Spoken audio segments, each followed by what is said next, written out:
D'accord. Donc, maintenant, on va voir les tests d'hypothèse de proportion. Nous utilisons le test de proportion quand chaque point d'échantillonnage peut donner lieu à seulement deux résultats possibles, ou quand l'échantillon comprend au moins 10 réussites et 10 échecs, où la taille de la population est au moins 20 fois supérieure à la taille de l'échantillon.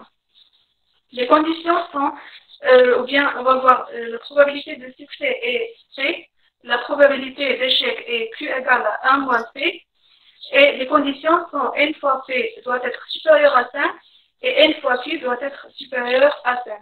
Donc, P sur I, ou bien P égale à X sur N, suit la loi normale. Échantillon vs population.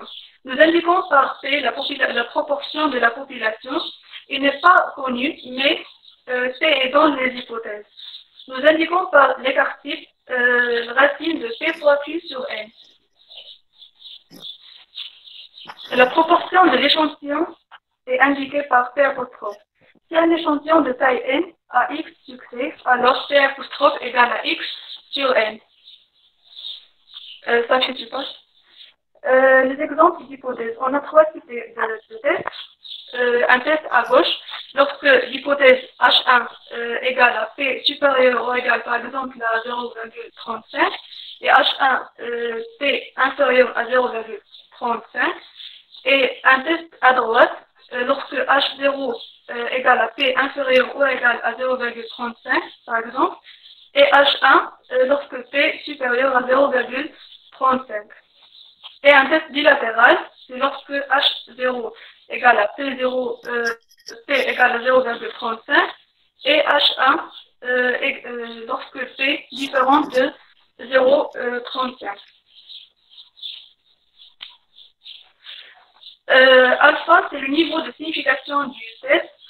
Elle est égale à la probabilité de faire une erreur de type 1. 1 moins alpha est égal à la probabilité de faire une erreur de type à décision correcte.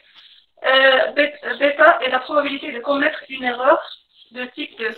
1 moins bêta est appelée la puissance du test. Elle est égale à la probabilité de prendre une décision correcte de type J. Maintenant,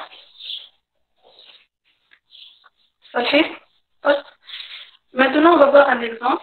Donc, les étudiants et le sommeil. Un article publié par l'université l'Alabama affirme que 55% des étudiants universitaires ne dorment pas assez. Un chercheur de Brown Université a suivi un échantillon de 150 étudiants et a constaté que 90 d'entre eux ne dorment pas assez. Le test a un niveau de 5% de l'importance de savoir si plus de 55% des étudiants à Brown ne dorment suffisamment. Maintenant, les questions. Énoncer les hypothèses H0 et H1. Calculer l'écart type P' et Z. S'agit-il d'un test de gauche, de droite ou d'un test bilatéral?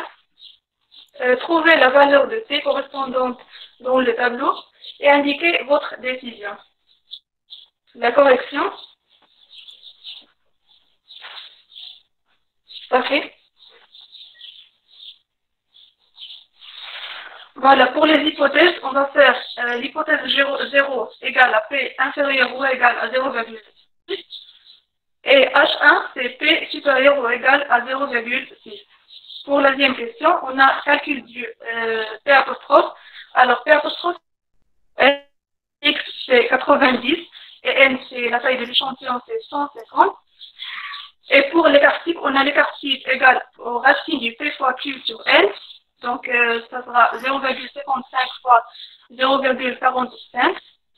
Bien sûr, P, pour calculer le P, on va faire 1,P sur 150. Donc, l'écart type égale à 0,0462. Maintenant, on calcule le Z.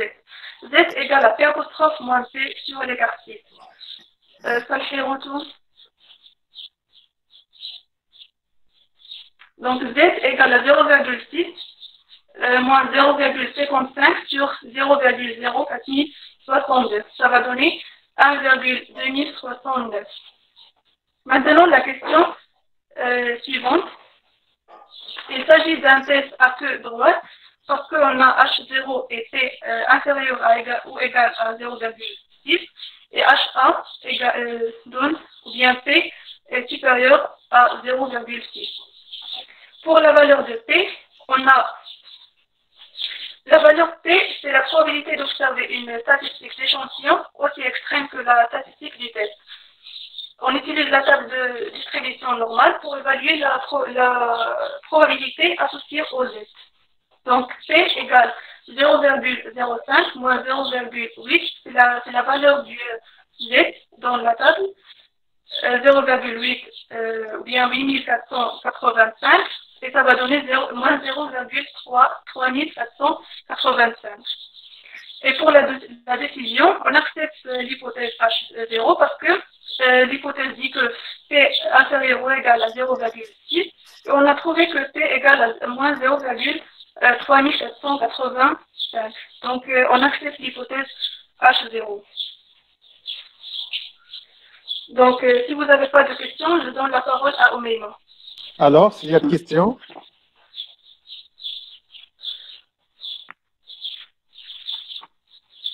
Donc, s'il n'y a pas de questions, on passe.